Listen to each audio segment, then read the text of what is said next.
This is the firing room. Launch control for the Apollo mission. This is not a mock-up. These are the very consoles we sat at when men first took off to fly to the moon. The tragedy of Apollo 1 had put us a year and a half behind.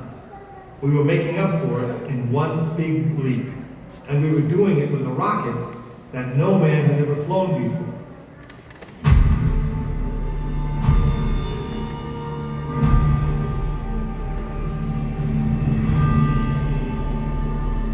It was a few days before Christmas, 1968, when Apollo 8 sat on the pad. She was the first of a new kind, a moon rocket. This was the Phoenix, risen from the ashes of Apollo 1. The first Apollo crew did not die in vain. This was to be their testament.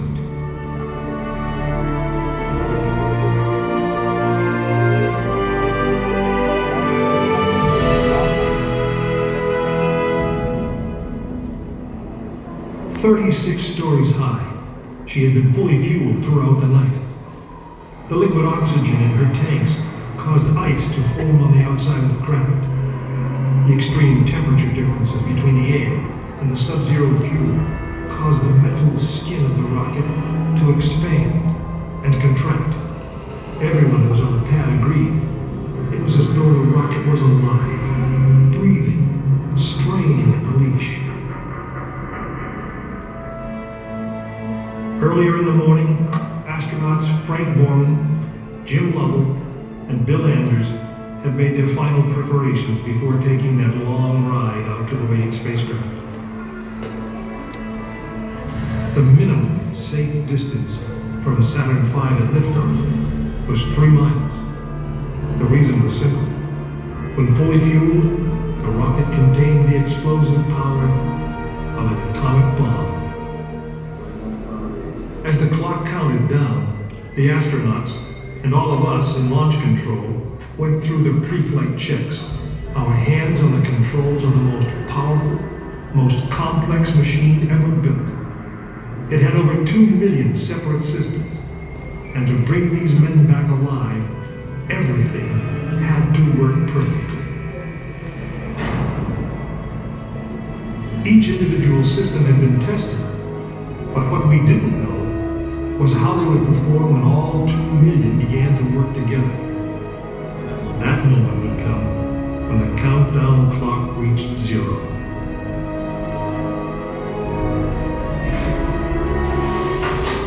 If a maneuvering thruster failed, if communications broke down, if navigation was off by 1 degree, if any piece of the miles of wiring, circuits, relays, or valves was defective, Frank Borman, Jim Lovell, and Bill Anders would pay with their lives.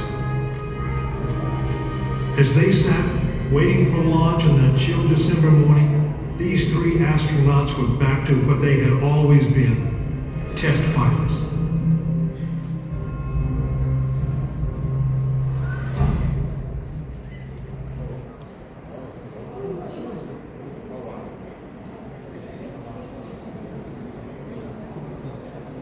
You are now in the final minutes before the launch of Apollo 8, right here where it actually happened.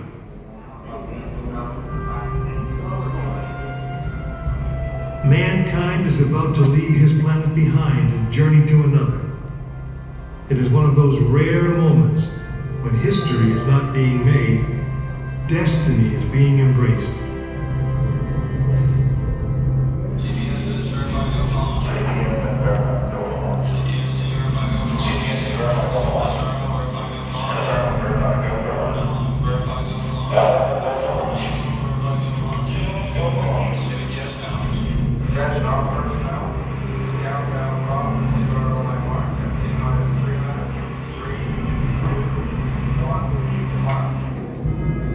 This is launch control, T-minus 3 minutes and counting.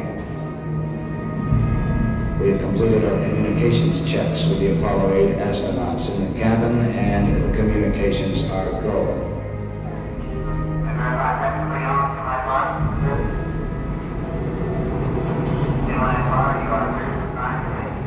During this period, once we do get the firing command, The various tanks within the 3 stages of the Saturn V launch vehicle begin to pressurize. We have firing command. The firing command is in. We are now on the automatic sequence. T-minus 2 minutes, 20 seconds, and counting.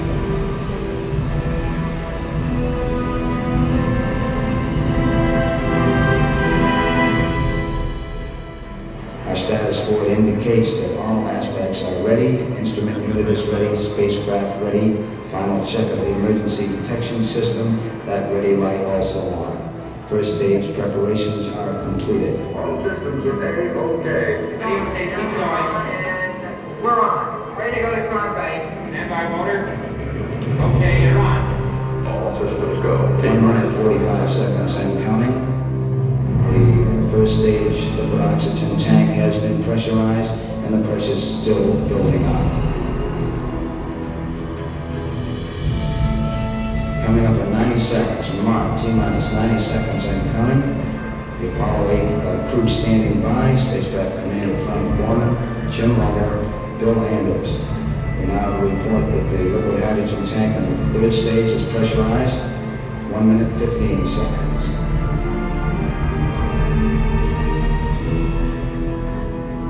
All 3rd stage propellants pressurized at this time as we come up on the 60-second mark on the flight to the moon.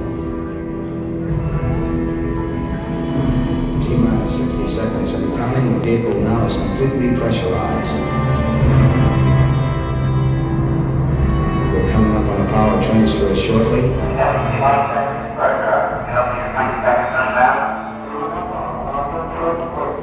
We have the power transfer. We're now on the flight batteries within the launch vehicle.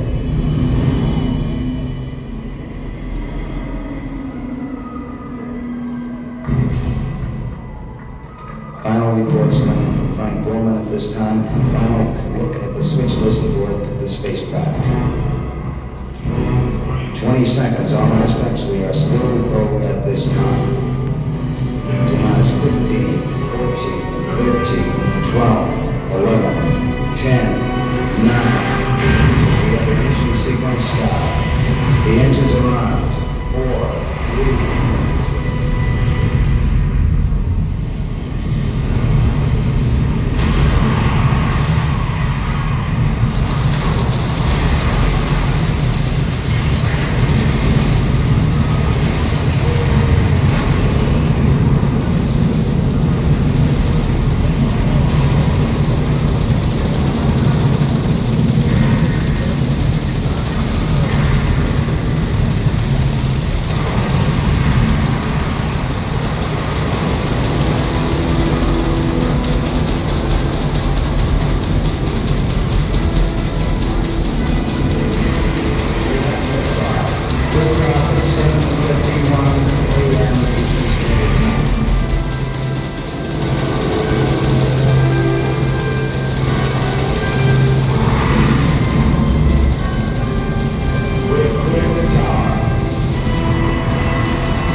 Apollo 8 successfully orbited the moon, and the astronauts returned safely to the Earth.